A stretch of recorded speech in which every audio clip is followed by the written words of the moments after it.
Hello, geometry. Here we go with lesson 2 in unit 5. And we're going to start talking about similarity.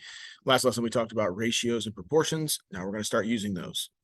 Today, I want you to be able to determine whether two polygons are similar and explain why or why not. Use similarity in polygons to find missing side lengths and or angle measures, and write a similarity statement and similarity ratio in similar polygons. Okay, so some vocabulary you need to know. Two polygons are similar, and there is a symbol for that. It looks like congruent without the equal sign. It's a little squiggly part. Two polygons are similar if both of the following are true. So both of these things have to be true. All corresponding angles are congruent, just like they were last unit. So the angles are still congruent. The corresponding angles are still congruent. Corresponding sides, though, are proportional, which means they reduce down to the same fraction. Okay, we'll talk about that in a little bit. So the main difference between polygon congruence, which was unit 4, and polygon similarity, which is this current unit, is the sides. Right? Instead of them being congruent, they are proportional. Right?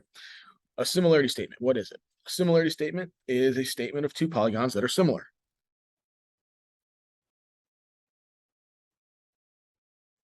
It's very much like a congruent statement, okay, which was triangle ABC is congruent to triangle EFG or whatever, right? The big difference is the symbol, which indicates that the sides are not congruent, but they are proportional. Okay, again, repeating what I've already said.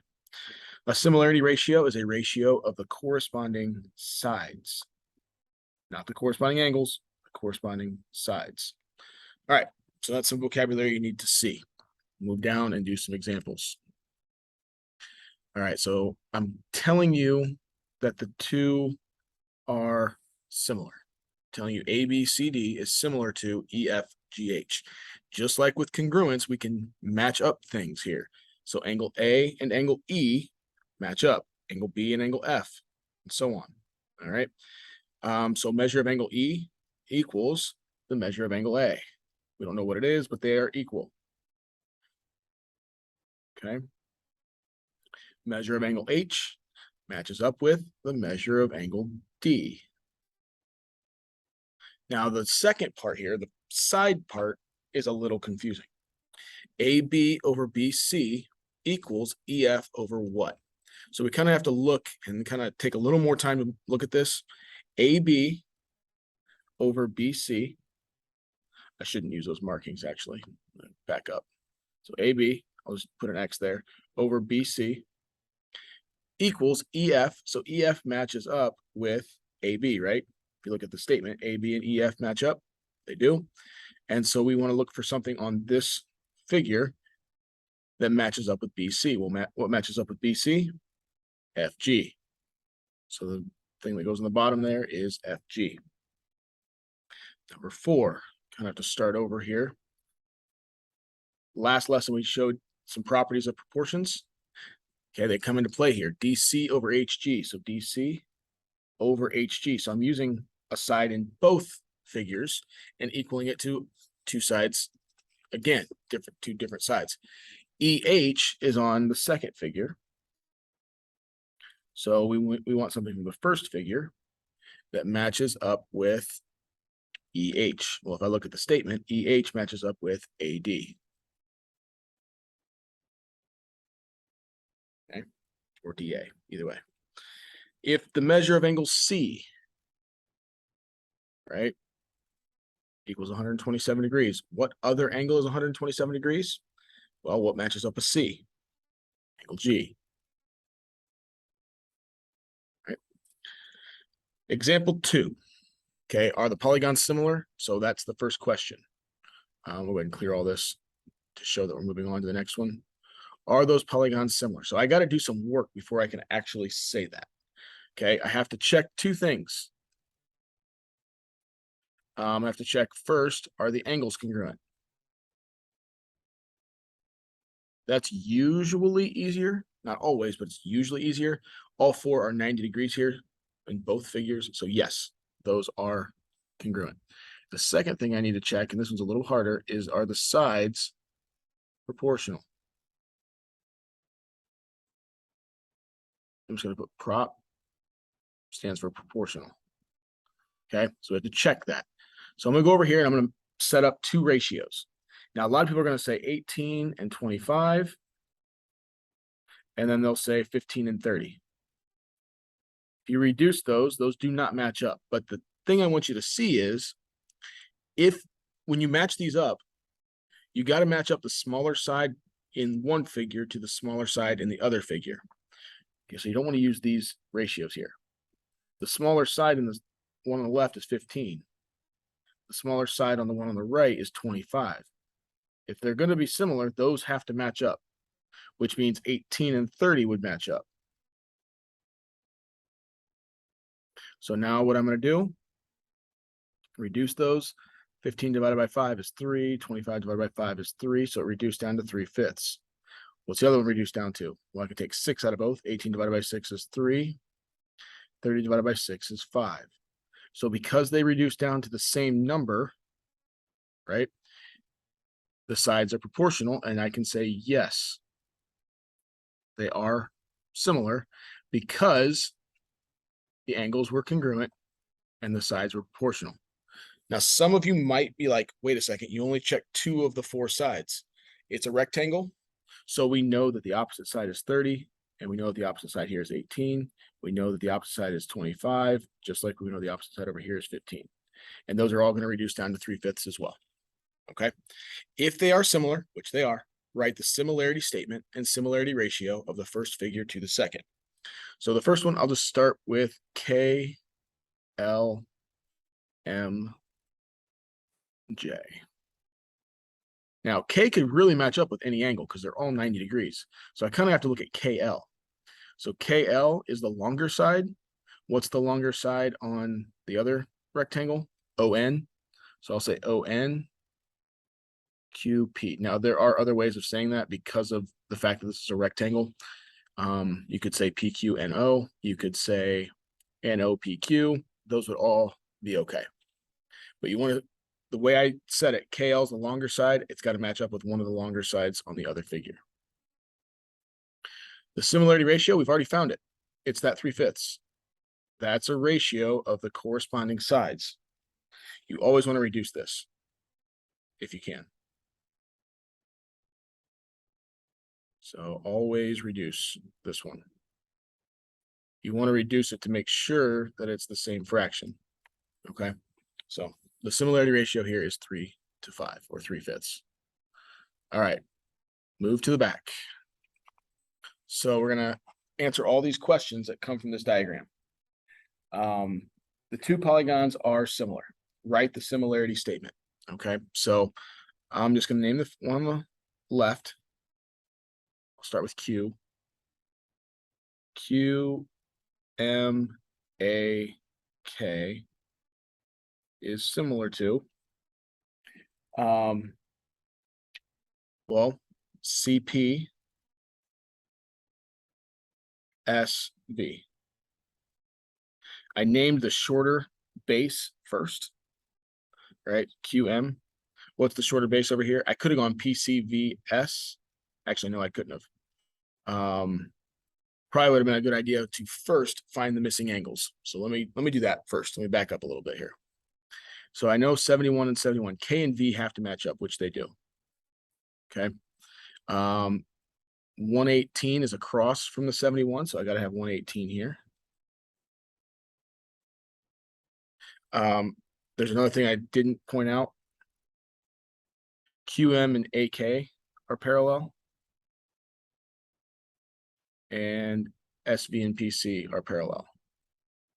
Now, what that means is we've got a trapezoid, which means these two angles, since they're same side interior, have to add up to 180. Same thing with these two. All right, so we can figure that out now because we have enough information to do that. Angle A is 62. And over here, 180 minus 71 is 109. All right, so what matches up with those over here? S is 62 and C is 109. All right. Now back to the similarity statement. I went QMAK, which was whatever. What matches up with Q? What matches up with M? Now that we have the angles, that should be a little bit easier. All right. I'm gonna have to make this smaller so you guys can see it.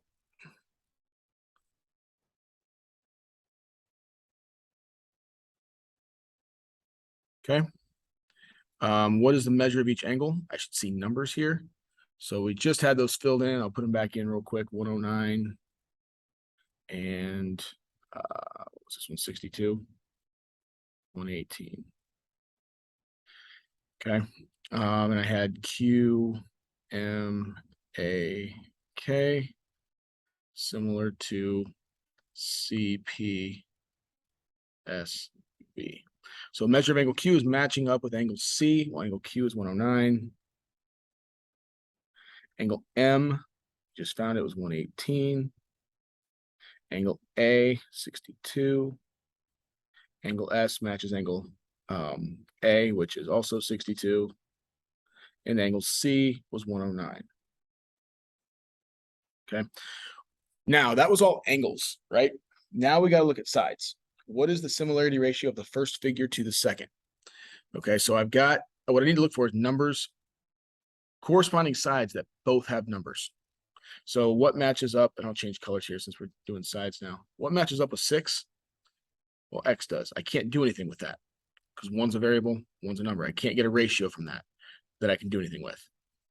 I see that I have 9 over here. What matches up with VC? Well, if I look at the picture, VC or the statement, VC matches up with KQ. Nothing there. Doesn't work. What matches up with 12? That's SP. That matches up with AM. Nothing there. Last side, that's my winner right there. That's the one I want. Why? I have 2 numbers there. Okay, I know that they're similar, so these have to be proportional. So the ratio I can get is 6/8, which I'm now seeing as backwards. Don't do that. It says first figure to the second. So the first figure is 8.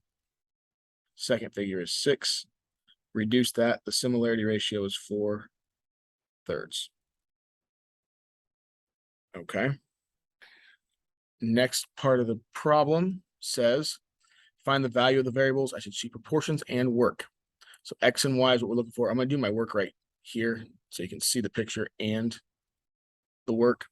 So what I'm going to do is I'm going to use this ratio that I just found. That's going to be one part of my proportion. Use the ratio. And now we're trying to find X and Y. Well, where is X? Well, X is over here on the small figure. Well, where's the small figure? It's on the bottom. So I'm going to put the X on the bottom. What does X match up with? Well, PC matches up with QM, right? So 6, and that's going to go on top. There's the proportion. I need to see that. Cross multiply, 4x equals 18. Divide by 4, and I get x equals 4.5.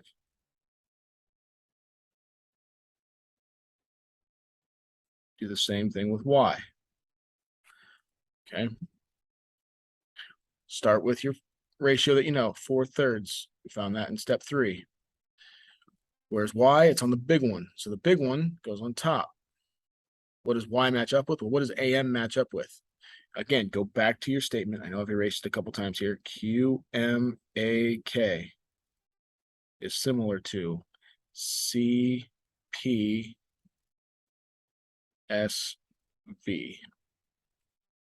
Okay, so what does AM match up with? SP. SP is here. A lot of people are going to look at that and they're going to match it up with the 9. You got to match it up with the 12. So then 3y equals 48, and divide by 3, get y equals 16.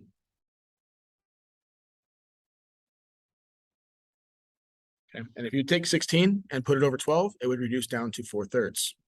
Just like on the blue one there, if you take 4.5 in there, 6 and reduce it, 6 over 4.5 would reduce down to 4/3 as well. Okay. What is the perimeter of each figure? That's the next question. I'm going to erase all this work here. Okay, the perimeter of each figure Well, we just found all the sides, right? Almost all the sides. Found y to be 16. And we found x to be, what was that, 4.5? Okay. Well, I have all the sides in the smaller one, so I could add those up. 12 plus 6 is 18. 18 plus 9 is 27. 27 plus 4.5 is 31.5. So in the second figure, the perimeter was 31.5 centimeters. In the first, I need to find the missing side, right? I don't have the missing side. To do that, we need to do what we just did on the last problem. 4/3. That missing side, we'll call it z, matches up, it's on top, matches up with the 9. So 3z equals 36, z equals 12. So the missing side here is 12. So now I can add up all my sides. 12 plus 8 is 20, plus 16 is 36, plus 6 is 42. So the first one has a perimeter of 42. And then the very last question, this is kind of a preview. Write the perimeters as a ratio from the first to the second. So 42 over 31.5. Okay. What do you notice? Well, if you do 42 divided by 31.5, just do that in your calculator, you get 1.3 repeating. Okay. Take 4/3, my similarity ratio. Type that in the calculator. Guess what you get? You guessed it, 1.3 repeating.